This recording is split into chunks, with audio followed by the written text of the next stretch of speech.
मेरे प्रिय दर्शकों नमस्कार। प्रिय दर्शकों, ऋषि ज्योतिष में आपका स्वागत है। सबसे पहले तो मैं आपको धन्यवाद देना चाहूंगा कि आप मेरे वीडियो बड़ी उत्साह से देख रहे हैं। आशा करता हूं आगे भी देखते रहेंगे।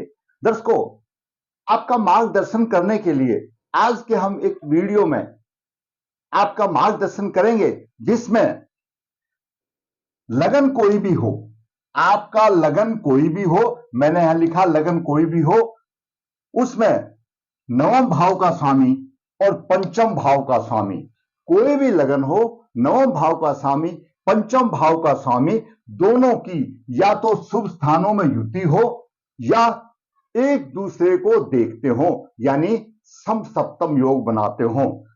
ऐसा बोला गया है पराशर जी की पराशर होरा शास्त्र में, हमारे लेखक ने ऐसा मार्गदर्शन किया है कि नवेश मंत्री है, नवम भाव का स्वामी मंत्री है और पंचमेश मुख्यमंत्री है। अभी देखो यहां पर उन्होंने तो ऐसा लिखा है, राजयोग अध्याय 40-41 में लिखा है कि नवेश तो मंत्री है और पंचमेश मुख्यमंत्री है, और मेरी तरफ से तो ऐसा होगा जब दोनों मिल जाए तो प्रधानमंत्री हो गए, यानी राजा हो गया, राजाओं जैसा उसको फल मिलेगा। तो इनकी युति किसी भी शुभ स्थान पर हो या आमने सामने हो, दोनों का सप्तम योग हो, तो निश्चित रूप से राजाओं जैसा उसको फल मिलता है, राजाओं जैसा राज गौरव उसको प्राप्त होता है। दूसरा, हम इस योग को जिस कुंडली में देखने जा रहे हैं उसी कुंडली में ये योग और भी बनाते हैं। उच्च राशि में सूर्य को गुरु देखे तो राजा स्वरूप होता है, सूर्य उच्च राशि में हो और गुरु देखे तो वो भी राजा स्वरूप होता है। क्योंकि ये दोनों, जब मैं इसका मैं आपको वर्णन बताऊंगा तो संबंधित कुंडली में ये भी आ रहा है, तो इसको भी आपको ज्ञान की प्राप्ति होगी, मार्गदर्शन हो जाएगा। तीसरा, चंद्रमा से दशम शुक्र अमला कीर्ति योग बनाता है। तो आज के वीडियो में हम ये तीन बताएंगे।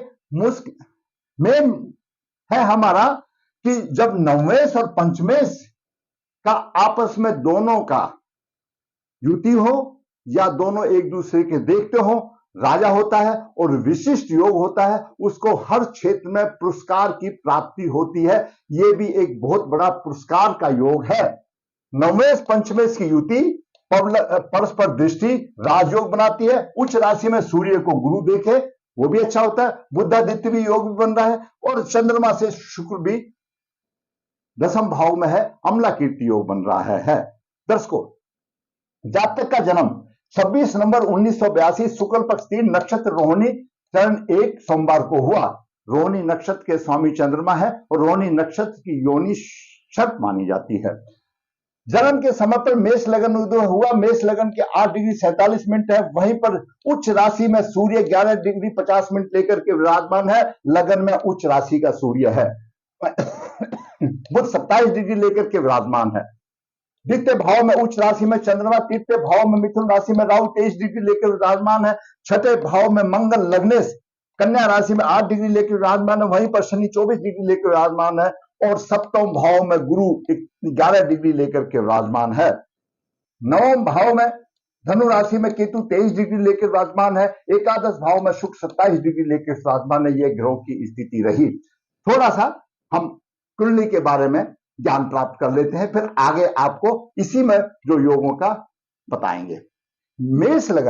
मेष लगन का स्वभाव थोड़ा सा उग्र होता है। इसके स्वामी मंगल है और ग्रहों की पंचायत में मंगल को सेनापति माना गया है। तो जरूरी बात है वो अनुशासन प्रिय होंगे, उनकी प्रवृत्ति होगी अनुशासन को बनाए रखना। बाल की खाल निकालने वाले होते हैं, इनके मन की था पाना कठिन है। और लगन का स्वामी मंगल छठे भाव में है तो पितृदोष हो जाता है। भाग्य सब चौथी दृष्टि से छठे भाव से भाग्य को देख रहा है, कठिनाई से भाग्य का उदय करेगा। सप्तम दृष्टि से द्वादश भाव को देख रहा है, खर्चा भी अधिक करेगा। और अष्टम दृष्टि से अपने स्थान को देख रहा है, लगन को देख रहा है, तो जातक प्रभावशाली होगा। जातक प्रभावशाली होगा। मंगल क्योंकि छठे भाव में है, मातुल पक्ष लाभ होगा, शत्रुओं पर विजय होगा। अब बात करते हैं सूर्य की। दर्शकों, सूर्य पंचम भाव का स्वामी है और मेष राशि में लगन में उच्च राशि का है। पंचमेश सूर्य लगन में उच्च राशि का है और हर साल एक बार जब सूर्य आता है तो उच्च राशि में होता है। हर एक राशि को 12 को रिप्रेजेंट करता है। तो उच्च राशि में सूर्य पंचमेश है, लगन में है, स्वस्थ शरीर वाला होगा, तेजस्वी होगा, स्वाभिमानी होगा, विद्वान होगा, वाणी उसकी प्रभावशाली होगी, संतान पक्ष में प्रबलता होगा, बुद्धिमता, धैर्य, शक्ति, व्यवहार कुशल आदि गुणों से भरपूर होगा। क्योंकि पंचमेश उच्च राशि में है, लगन में बैठा है। वो लगन लग्नेश जातक का प्रतिनिधित्व करते हैं। ये सारे गुण जातक में होंगे। अब बात करते हैं चंद्रमा की। चंद्रमा चतुर्थ भाव का स्वामी है और द्वितीय भाव में उच्च राशि में है। धनी होगा, जमीन जायदाद से संपन्न होगा, कुटुंब की वृद्धि करेगा।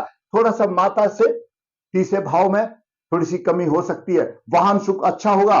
नीच दृष्टि से अष्टम भाव को देख रहा है, कष्ट भी देगा। स्वास्थ्य थोड़ा सा कमजोर होगा, कुछ परेशानी आएगी। अब बात करते हैं बुध की। बुध 10 को तीसरे भाव का स्वामी और छठे भाव का स्वामी है और लगन में है। पराक्रमी और साहसी तो होगा, पुरुषार्थी होगा। कुछ रोग भी बुध आमतौर पर त्वचा संबंधित रोग देता है। परिश्रम और पुरुषार्थ से अपना व्यवसाय में सफलता प्राप्त करेगा कि बुध सप्तम भाव को देख रहा है और यहां पर शुक्र और बुध बुद्धादित्य योग भी बना रहा है, वो भी अपने आप में फलीभूत हो रहा है। बुध अस्त नहीं है, ज्ञान बहुत होगा, बुद्धि तेज होगी क्यों बुध भी लगन में बैठा है, बुद्धि में गुणवान होगा। अब बात करते हैं गुरु की। गुरु 10 को नवम भाव का स्वामी है और द्वादश भाव का स्वामी है।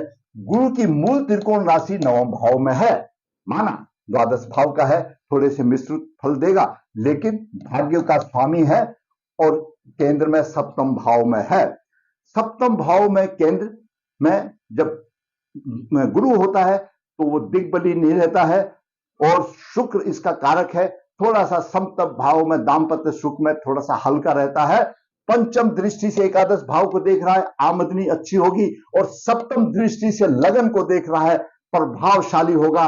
और सूर्य के ऊपर गुरु की दृष्टि है, गुरु भागेश है, सूर्य पंचमेश है, सूर्य के ऊपर गुरु की दृष्टि है, ऊपर उठा रहा है, साहस है, प्रभु प्रभावशाली बना रहा, पराक्रमी बना रहा है और नवम दृष्टि से तीसरे भाव को देख रहा, भाई बहन का सुख मिलेगा। यहां पर पंचमेश मुख्यमंत्री बताया और नवमेश मंत्री बताया। नवमेश गुरु आ गया, पंचमेश, और इन दोनों का आमने सामने सप्तम योग है, एक दूसरे को देख रहे हैं और दोनों की युति शुभ स्थान पर है। निश्चित रूप से राजाओं जैसा होगा, प्रभावशाली होगा, वाणी प्रभावशाली होगी। ऐसे लोग पूर्व जन्म में अच्छा कर्म करके आए हैं। तो क्योंकि सूर्य भगवान विष्णु का प्रतिनिधि है, सूर्य ग्रहों का राजा है और गुरुदेव है और राजा के ऊपर गुरु का आशीर्वाद मिल गया तो ऊपर उठेगा ही। और ऐसे जातक ने बहुत पुरस्कार प्राप्त किए। अब बात करते हैं शुक्र की। शुक्र द्वितीय भाव का स्वामी है और सप्तम भाव का स्वामी है। शुक्र एकादश भाव में आय भाव में है। धन की आमदनी अच्छी होगी, धनी होगा, स्त्री के पक्ष में अच्छा होगा, परंतु राहु की नवम दृष्टि शुक्र पर है, थोड़ा शुक्र पीड़ित है। यहां पर राहु की नवम दृष्टि शुक्र पर है, भोगखंड योग बना रहा है, इसकी शांति कराना चाहिए। अगर आपकी कुंडली में भी ऐसा है तो शांति कराना चाहिए, ये थोड़ा सा अशुभ योग हो जाता है। शुक्र सप्तम दृष्टि से संतान भाव को देख रहा है, अच्छा ही होगा। अब बात करते हैं शनि की। शनि दसम भाव का स्वामी और एकादश भाव का स्वामी और छठे भाव में है। शनि छठे भाव में प्रभावशाली होता है, तो पाप ग्रह है। पिता के सुख में कमी होगी, प्रभावशाली होगा, आमदनी अच्छी होगी, क्योंकि आमदनी के भाव का स्वामी और प्रभावशाली होता है शनि यहां पर, तो आमदनी अच्छी होगी। तीसरी दृष्टि से अष्टम भाव को देख रहा है, कष्टों का थोड़ा सहयोग होगा। सप्तम दृष्टि से द्वादश भाव को देख रहा है, खर्च भी अधिक होंगे, आएगा तो खर्च भी होगा। और दसम दृष्टि से पराक्रम भाव को देख रहा है, पराक्रम की कोई कमी नहीं, भाई बहन का अच्छा सुख मिलेगा। अब बात करते हैं राहु की। राहु तीसरे भाव में मिथुन राशि में है। मिथुन राशि का राहु पराक्रमी होगा, भाई बहन का सुख अच्छा होगा, ऐसा युक्तिवाद होगा, प्रवीण होगा, हिम्मत और साहस का परिचय देने वाला होगा और उसकी अच्छी सोच होगी। राहु की दशा सामान्य तौर पर ऐसी अच्छी होगी और अभी 2016 में उसकी दशा खत्म हो गई थी। अब राहु की पंचम दृष्टि सप्तम भाव पर पड़ रही है, गुरु वहां बैठा हुआ है। अगर आपके में गुरु नहीं है तो मान के सोचो कि आपकी स्त्री रोगिणी होगी और सप्तम दृष्टि से भाग्य में थोड़ी छुटपुट हानि करेगा और दसम दृष्टि से आमदनी में उतार चढ़ाव होंगे। शुक्र को पीड़ित कर रहा है, वो मैंने आपको बता दिया। अब बात करते हैं केतु की। केतु नवम भाव में है और धनु राशि का केतु है। भाग्य में विशेष उन्नति होगी, धर्म के पक्ष में सफलता भी होगी और पंचम दृष्टि से देख रहा है लगन को, अस्थिर में थोड़ा सा दिमाग आएगा और नवम दृष्टि संतान उसमें होगी तो कुछ न कुछ कमी का कारण बनेगा। परंतु ये योग ऐसे हैं कि कोई कमी का कारण नहीं बनेगा, उसको सब कुछ मिला है। अच्छी शादी भी हुई है, सुंदर स्त्री भी मिली है।